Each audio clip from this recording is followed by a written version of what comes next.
இன்றைக்கி வந்து strength training பண்ண போகிறேன். ஸோ இந்த ஸ்ட்ரென்த் ட்ரைனிங்கில் பண்ணுறதுக்கு முன்னாடி முக்கியமாக பண்ண வேண்டியது வார்ம் அப் பண்ணி மொபிலிட்டி பண்ணிவிட்டு ஒர்க் அவுட் ஸ்டார்ட் பண்ணிவிடுவோம். ஸோ வாங்க பார்ப்போம்.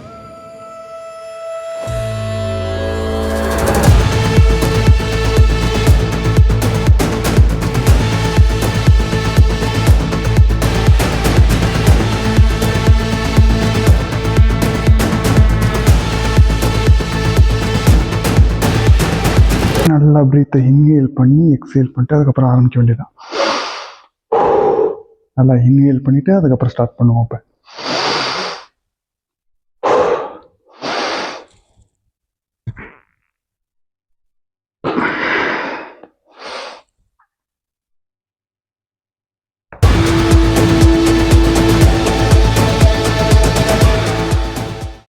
எப்பயும் ஃபஸ்ட் செட் வந்து கஷ்டமாக இருக்காது.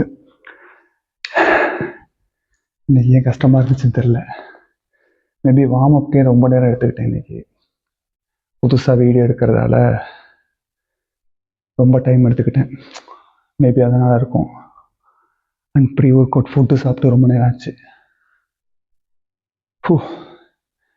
முக்கியமாக நோட் பண்ணிங்க, ப்ரீ ஒர்க் அவுட் வேறு, ப்ரீ ஒர்க் அவுட் ஃபுட்டு வேறு.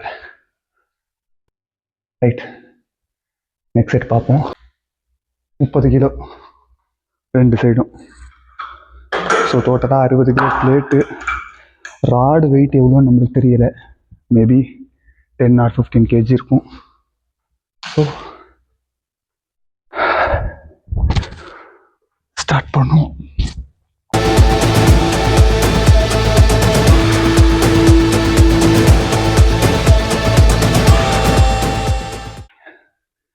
முதல் செட்டை விட 2வது செட்டு திணறது பார்த்தீங்களா? இதுக்கு தான் ப்ரீ ஒர்க் அவுட் ஃபுட்டு எப்போ எடுக்கணும், அதுக்கப்புறம் எத்தனை டைம் டியூரேஷனுக்குள்ளே ஒர்க் அவுட் பண்ணணும்னு ஒன்று இருக்குது. அப்போ தான் எனர்ஜி நல்லாவே இருக்கும். இன்னும் 2 செட்டுக்கு எப்படி பண்ண போகிறேன்னு தெரியல. சேம் வெயிட் தான். இந்த இன்ஹேல் எக்ஸேல் ஒர்க் அவுட்டில் ரொம்ப முக்கியமான ஒரு பங்கு. மூச்சை தம் கட்டி பண்ணால் ஒர்க் அவுட் ரெப்பு கம்மியாகும். அது ஒரு ரீசன். இன்னொன்று, சடனாக மயக்கமாக போட்டு விழுந்துருவாங்க. சில வீடியோலாம் பார்த்துருப்பீங்க. அந்த மாதிரி பண்ணக்கூடாது. அது ஒரு சில ஒர்க் அவுட்டில் எப்போ ஹோல்டு பண்ணி எப்போ எக்ஸேல் பண்ணணும், எப்போ இன்ஹேல் பண்ணணும்னு ஒன்று இருக்குது. பட் எல்லா ஒர்க் அவுட்டுக்கும் அது செட் ஆகாது. இப்போ இந்த பெஞ்ச் ப்ரெஸ்ன்னு எடுத்துக்கிட்டோம்னா நம்ம வந்து இன்ஹேல் பண்ணணும் எக்ஸேல் பண்ணணுங்கிறதுனா இருக்குல்ல.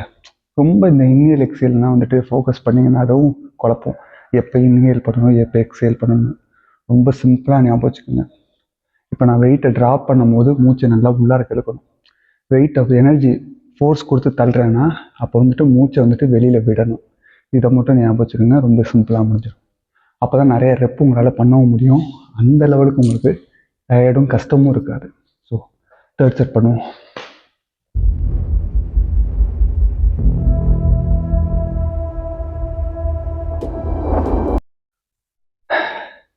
வைக்கும்போது இந்த கை கிரிப்பு கொஞ்சம் சொதப்பிட்டேன். ட்ரை பண்ணுவோம். இன்னும் ஒரு ரெப்பு பண்ண பார்ப்போம். ஏன்னா அது கூடயே பண்ணியிருந்தேன்னா கை ஸ்லிப்பாகி கீழே பார் வந்து கழுத்தில் வந்துருக்கும். ரிஸ்க்கு. அதனால தான் வச்சுட்டு திரும்ப பண்ணுறேன். கை பிடிக்கிறது ரொம்ப முக்கியம். நல்லா க்ரிப்பாக பிடிச்சிக்கணும்.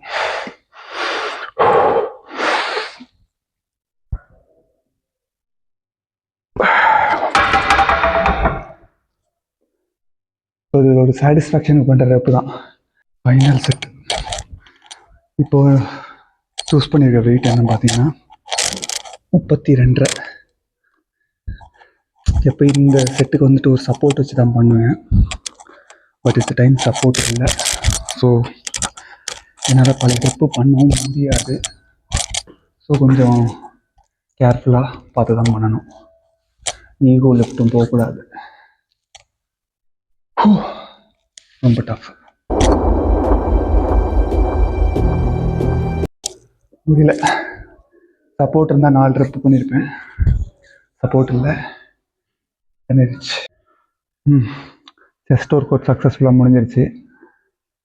நான் ப்ரீ ஒர்க் அவுட் எடுத்ததுக்கும் ப்ரீ ஒர்க் அவுட் எடுக்காமல் பண்ணுறதுக்கும் நல்ல வித்தியாசம் தெரியுது. பட் என்னால் பண்ண முடியுது. ஏன்னா ப்ரீ ஒர்க் அவுட் எடுத்தப்ப எனக்கு இந்த மூச்சு வாங்குறது இல்லை, அந்தளவுக்கு இல்லை. பட் ப்ரீ ஒர்க் அவுட் எடுக்கிறது தப்பு கிடையாது. பட் ப்ரீ ஒர்க் அவுட் எடுத்தால் தான் என்னால் பண்ண முடியுன்ற மாதிரி அடிக்ஷனுக்கு போயிடக்கூடாது. அதுதான் நான் இந்த வீடியோவில் சொல்ல வர்றது. முடிஞ்ச லெவல் உங்களோட பியூர் ஸ்ட்ரென்த்தில் பண்ணுங்க. உங்களோட லைஃப் ஸ்டைல் கொஞ்சம் ஒஸ்ட்டாக இருக்கிற பட்சத்தில் வேறு வழி கிடையாது, சப்ளிமெண்ட்ஸ் உங்களுக்கு கண்டிப்பாக ஹெல்ப் பண்ணும். மற்றபடி உங்கள் லைஃப் ஸ்டைல் பெருசாக அஃபெக்ட் ஆகலை, லைஃப் ஸ்டைலில் அந்த லெவலுக்கு ஒரு ஹெக்டிக் ஷெட்யூலில் இல்லைன்னா மட்டும் நீங்கள் ப்ரீ ஒர்க் அவுட் இல்லாமல் ட்ரை பண்ணுங்கள். ஈவன் எந்த ஒரு சப்ளிமெண்ட்டுமே இல்லாமல் பண்ணுங்க. நல்ல ஒரு ஒர்க் அவுட் செஷன். கொஞ்சம் லேட்டாக வந்துட்டேன், அதனால் சப்போர்ட்டு கூட ஆள் இல்லை.